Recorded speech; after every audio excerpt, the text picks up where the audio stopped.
आणि सप्लिमेंटरी डिमांडमध्ये 17.82 कोटी रुपये नगर रचनाकारांची ऑफिसेस बनवण्यासाठी आपण देतोय। म्हणजे हे कुठले ऑफिसेस बनणार आहेत? हे महानगरांचे।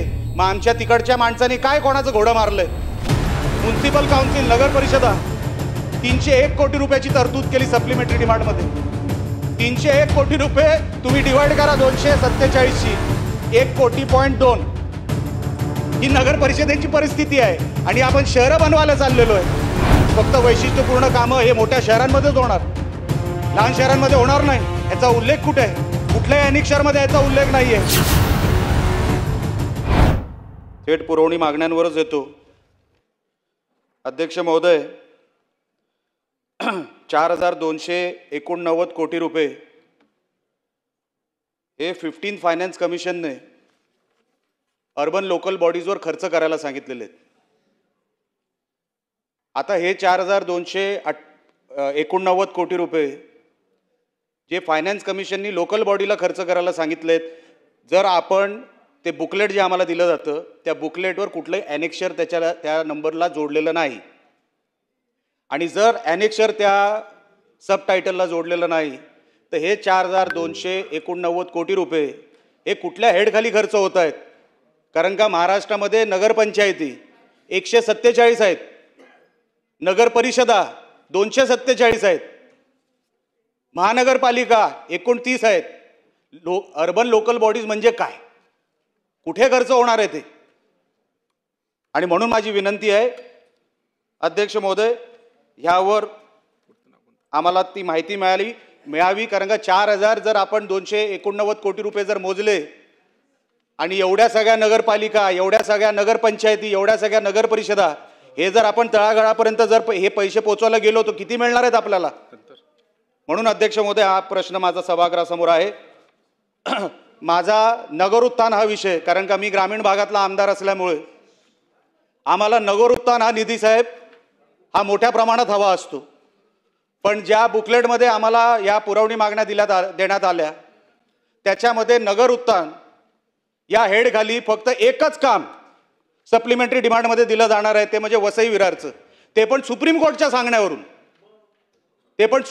सांगण्यावरून। म्हणजे इतर नगरपंचायतींना, नगर परिषदेना निधीची गरज नाही आहे का?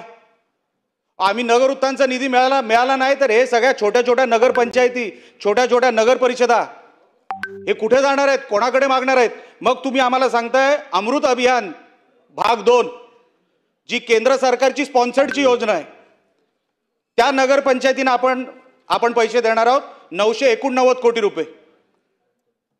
साहेब, अध्यक्ष महोदय, 989 कोटी रुपये तुम्ही डिवाइड करा 147 नगरपंचायतींशी। प्रत्येक नगरपंचायतीला अध्यक्ष महोदय 6 कोटी पण धड मिळत नाही। मग ही केंद्र सरकारची योजना, केंद्र सरकार आणि त्याच्यामध्ये स्टेट गव्हर्नमेंट भागीदार, आणि तुम्ही एकच नगरपंचायतीना, कारण का माझ्या मतदारसंघामध्ये एक नगरपंचायत येते आणि एक नगर परिषद येते। या महाराष्ट्रामध्ये 247 नगर परिषदा आहेत, 147 नगरपंचायती आहेत। आपण मेट्रोवर खर्च करतोय नगर विकास खात्याखाली, आपण मुंबई रेल्वेवर खर्च करतोय। अध्यक्ष महोदय, मग ग्रामीण भागामध्ये आम्हाला पैशाची गरज नाहीये का नगर विकास खात्याची? अहो, नगण्य काहीतरी पैसे आम्हाला मिळतात आमच्या तिकडच्या नगरपंचायतींना, आम्ही कोणाकडे जाऊन मागायचं? फुल टाइम आमच्याकडे, ज्याचा उल्लेख पुरवणी मागण्यांमध्ये आहे, फुल टाइम आमच्याकडे नगर रचनाकार मागच्या 10 वर्षापासून नाहीये। 2015 ते 2025 आमच्याकडे नगर रचनाकार नाहीये, आणि सप्लिमेंटरी डिमांडमध्ये 17.82 कोटी रुपये नगर रचनाकारांची ऑफिसेस बनवण्यासाठी आपण देतोय। म्हणजे हे कुठले ऑफिसेस बनणार आहेत? हे महानगरांचे। मग आमच्या तिकडच्या माणसांनी काय कोणाचं घोडं मारलंय?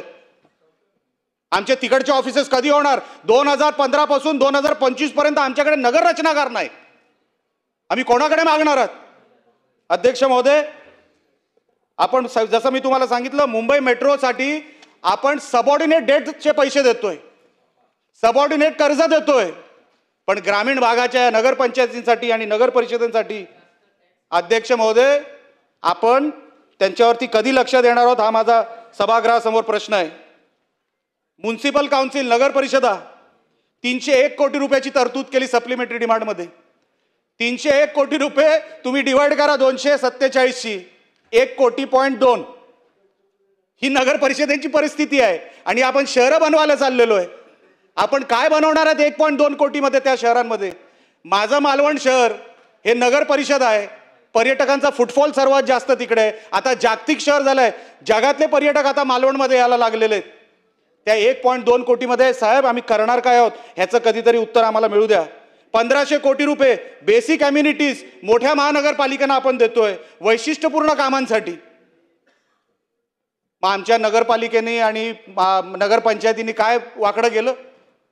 फक्त वैशिष्ट्यपूर्ण कामं हे मोठ्या शहरांमध्येच होणार, लहान शहरांमध्ये होणार नाही. ह्याचा उल्लेख कुठे आहे? कुठल्याही अनेक शहरामध्ये याचा उल्लेख नाही आहे. आणि आम्ही गव्हर्नमेंट रेकॉर्ड प्रमाणे आम्ही तुम्हाला सांगतो साहेब, या सगळ्या नगरपंचायती आणि या सगळ्या नगर परिषदा ह्यांना पैसे कसे देणार या नगर विकास खात्याच्या माध्यमातून.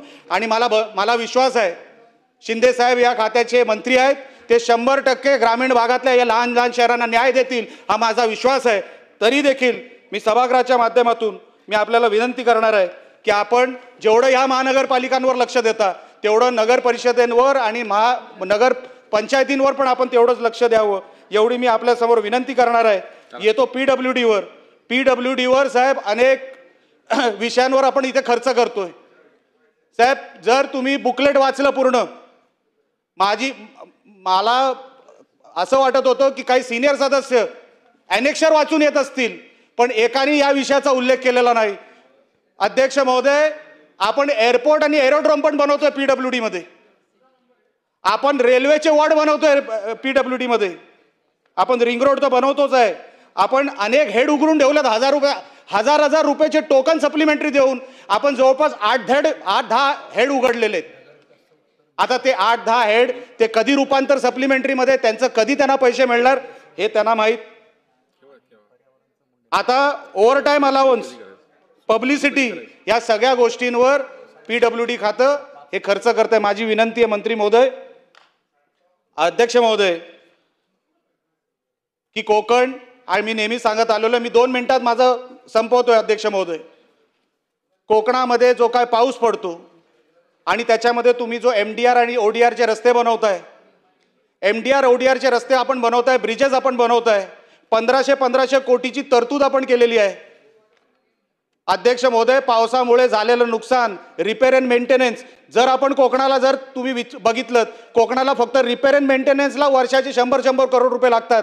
तर आपण या महाराष्ट्रभरासाठी हे 1500 करोड रुपये रिपेअर अँड मेंटेनन्सला, नाबार्डला आपण 500 करोड रुपये देतोय. नाबार्डचे एक ब्रिज, नाबार्डचा एक रस्ताच आमच्याकडे 30-30 कोटीचा असतो. ते आम्हाला काय मिळणार आहे कोकणाला, ही मला तुमच्यासमोर प्रश्न विचारायचा आहे. साहेब कोकणामध्ये शेवटचा मुद्दा, अध्यक्ष महोदय, कोकणामध्ये एन्व्हायरमेंटल क्लिअरन्स, रस्ते बनवत असताना आमचा सागरी महामार्ग चाललाय, मालवण चाललाय, देवगडला चाललाय, देवगडवरून रत्नागिरीला चाललाय, इकडे सुरूचं वन आहे. मी इकडे उभा आहे, इथपर्यंत पीडब्ल्यूडीचा रस्ता झालेला आहे. मधला पॅच 150 मीटरचा आहे, मला तिकडचा रस्ता दिसतोय. पण एन्व्हायरमेंट क्लिअर नसल्यामुळे, फॉरेस्ट डिपार्टमेंट तिकडे क्लॅरिटी दिल्यामुळे अनेक कोकणातले रस्ते, कारण का सर्वात जास्त ग्रीन कव्हर कोकणामध्ये आहे, सर्वात जास्त ग्रीन कव्हर कोकणामध्ये असल्यामुळे दोडामार्ग एक तालुका आहे, माझा कुडाळ मतदारसंघ एक आहे, संगमेश्वर असेल, असे अनेक ग्रीन कव्हरमध्ये अडकलेले तालुके. फॉरेस्ट डिपार्टमेंट एकदा तरी संबंधित मंत्र्यांनी फॉरेस्ट डिपार्टमेंटची मीटिंग घेऊन आमचे हे सगळे रस्ते क्लिअर करून द्यावे. शेवटचा मुद्दा मी साहेब सांगतोय, मी आपल्या मागच्या वर्षी जेव्हा पुरवणी मागण्या आल्या होत्या, शेवटच्या पुरवणी मागण्या निवडणुकीच्या अगोदर मी संबंधित आपल्या अर्थमंत्र्यांना एक विनंती केली होती. 2025-26ला फायनान्स कमिशन रिस्ट्रक्चर होणार आहे. हे फायनान्स कमिशन रिस्ट्रक्चर या वर्षी होणार आहे. जो आपला महाराष्ट्राचा वाटा आहे, आपल्याला महाराष्ट्राला 8.2% मिळतात, UP 15%च्या वर, बिहार 11%च्या वर. साहेब अध्यक्ष महोदय, सर्वात जास्त योगदान महाराष्ट्रातून आपण केंद्राला देतो. मान्य आपण फेडरल स्ट्रक्चरमध्ये आहोत, पण त्या फेडरल स्ट्रक्चरमध्ये मी मागच्या वेळेस मागणी केली होती अध्यक्ष महोदय, 8.2%चे फक्त 9.2% करा. हे सगळं फिस्कल डेफिसिट 45,000 कोटीचा फिस्कल डेफिसिट, शेवटचा मुद्दा मांडतो आणि माझा विषय संपवतो. फिस्कल डेफिसिट 45,000 कोटीच्या वर, ह्या पुरवणी मागण्या 57,000 कोटीच्या वर, 1,03,000 कोटीच्या वर रिक्वायरमेंट आपल्याला गेलेली आहे.